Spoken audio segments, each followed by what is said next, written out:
Bunisi 57.100 sotuv patkulch tayyor. Bunisi 48.000 1,5 sotuv korobka holatida, faqat malarka ishlari qolgan. Hozir ichkaridan obzor qilib sizlarga ko'rsatamiz o'rtoqlar. Bu yerda darvozdan kiruvchi bemor bitta mashinadan sig'dirsak bo'ladi. Yerlar, so'killar bitgan.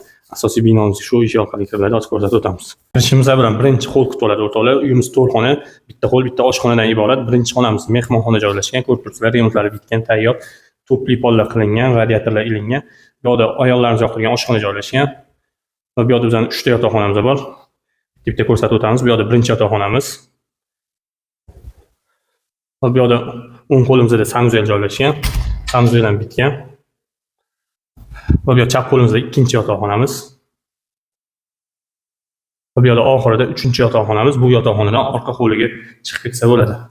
Yonida 1,5 sotuvli uchastkamiz o'rtoqlar. Kirishlar bilan 9 metrlik xol kutib oladi. Bu yerda chap qo'limizda mehmonxona joylashgan. Yonida sanuzel, tez-tez obzor qilib o'tamiz. Vaqtimiz yetmagani uchun bu yerda oshxona, birinchi yotoqxona, ikkinchi yotoqxonamiz va oxirida 3-yotoqxonamiz joylashgan.